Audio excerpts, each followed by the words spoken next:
episode 16. So, in this episode, I guess, just more updates.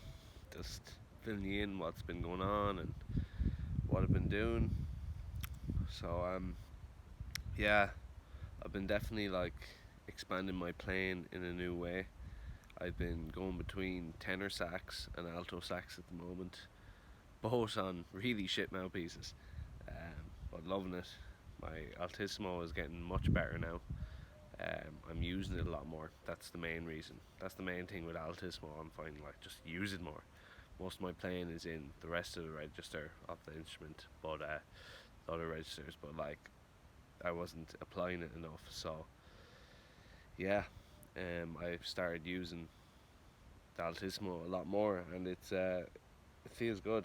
It's deadly. It's a new kind of sense of freedom. It's just keep doing it, keep doing it, keep doing it. It's like anything's training the muscle. um, Consistency with anything I find in goals or hobbies or whatever that's it is the key. You just keep moving forward with it. You keep developing it and developing and developing. That's the main thing. There's so much there's so much talk you can do about something, which I've done about Altismo. I just talked about, oh, I need to work on my Altismo, I need to do this, I need to do that, and I was only dabbing into it, but now I'm actually getting into it a lot more. So it's good. It's a good thing. So yeah, enjoying that now. I've been listening to loads of different type of jazz lately as well. Um, I was actually checking out. It was cool actually. This week there was a lot of. I got some cool radio features as well. I got on 2XM or T2XM with Peter Curtin. He featured me, which was really really cool. He played Ancient Mayan Jungle from Prim and Primal, which is awesome. Deadly yeah, one of the tracks of it, and yeah, it was really good. So it was cool to get featured on that. I'm enjoying the radio play. Also, last night, which was really awesome as well, was I got featured by Chris Phillips um, on Jazz FM, which is one of my favourite radio stations. It's absolutely awesome, that station. London based jazz station, and just deadly to be included in it. Chris really digged my music, which was really awesome. I was delighted he digged it. Because he plays some really great stuff on that show.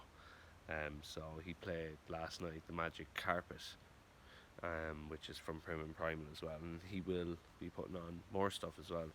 So yeah, that was really cool, and we'll see where we go. I might do some gigs in London in the future. Um, we'll see. We'll see how the politics go.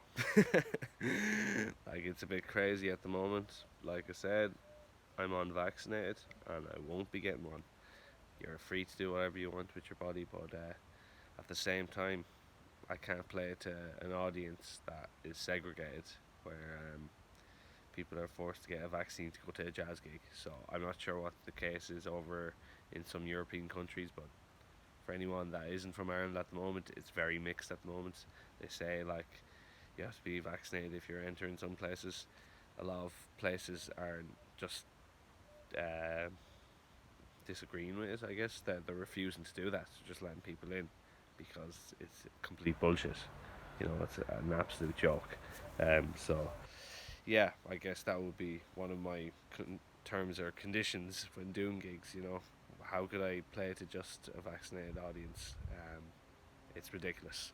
It's absolutely ridiculous, and I don't mind saying that. Um, it's completely unfair and completely it's straight up discrimination. It's just sick. It's sick shit So yeah, that's my crack with there. So yeah, I guess that's something I had to mention.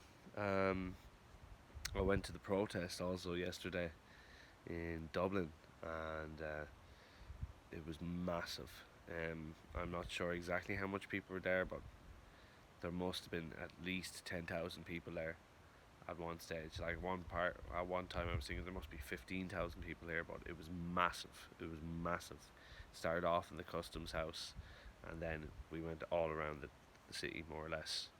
I don't know Dublin too well, but we went we went all around the place. Thought that it was a march. I didn't know it was going to be a march. I thought people were just going to stay at the customs house, but it was a march, and it was mental. Like it was really good. It was great vibes, But it was epic. It was very fifth dimension. This is the new way.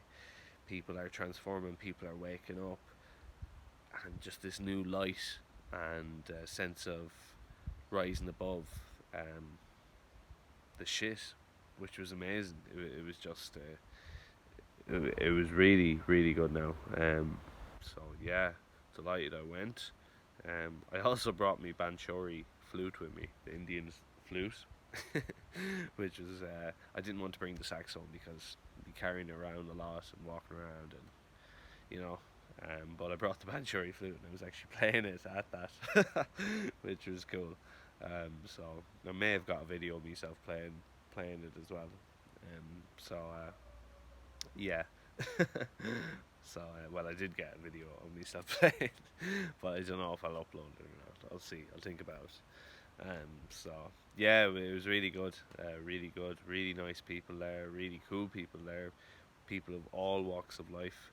Um, it was just, it was amazing. It was really inspirational, and there's going to be plenty more from what I'm hearing and from what I'm feeling from these things. People are just not standing for this kind of intense, absolute, delusional, illogical crap the government is trying to bring on people. It's crazy, and like what the hell. So yeah, that's I guess I don't want to talk about them too much. I'd rather talk about music, but I guess my music is about freedom. It's about being free. It's about freedom of expression, freedom of being who you are. Um, so yeah, it goes in with that, So yeah, it was great. It was really good now. So yeah, to the future, to a free future and a beautiful future and the new way. It is already here. Like I said, and it was very fifth dimensional vibes. Like I was walking down the street at one stage, and like just the vibe of everything was just wow. It was something else now. It was like wow, this is a big part of history that's happening now. That's what I was thinking. Like this is a serious part of human history that's going on right now, and I was like wow, like seeing all those people so passionate about it and seeing that Irish passion again, and which I haven't seen in a long time, in that kind of way, I guess. It was something else. It was really something else now. Shivers would go up you in a good way. It was just whoa, like it was just people were all like singing and like chanting and like freedom, freedom. It was something else. It really was something else now. Um, you know, so yeah, mad stuff, mad times, crazy times we're in, guys. But I guess my main advice to people is work on yourself. Keep working on yourself. If you work on your internal, you will you will find the external becomes easier to live in. You will live in a happier state of mind, and you will inspire people around you and make people feel better and uplift people. I guess doesn't mean you're always going to be like you're still human, like what I mean. But it's just you work on yourself, and that's the great thing about meditation and all these modern kind of things that are coming in now, like these old school things, but that are becoming modern again, and it works. It does work, So yeah. um, but back to music. I have this recording session coming up soon. I don't know what I'm going to call it yet. Maybe I'll call it something when after it's recorded. I mentioned that before. So that'll be Derek White, and he'll be on electric bass for this, which is really cool. And Jason McNamara on drums. So I'm not sure if I'll call this album a trio album. I think I might just put it as my own name. Like I feel like some of the other albums I should have just had as my own name. Um, but I guess trio sounds cool. Like, but the way I'm seeing it, like just have it as my own name because I'm always changing up the trios as well. You know, I'm getting different lineups all the time. Like, so if I just put it as my own name, then like just you know in a different way, I guess like it stops confusion of like, oh, who's going to be on this trio album, who's going to be on this, or maybe I don't know. I don't know if that's a thing or not. I think it could be just cooler to have as a brand as well. Like, just Adam Nolan. Like, you know, I think that's just it. I think it's just more of a thing than Adam Nolan trio. I don't know. I don't know. What do you think? I'm still learning.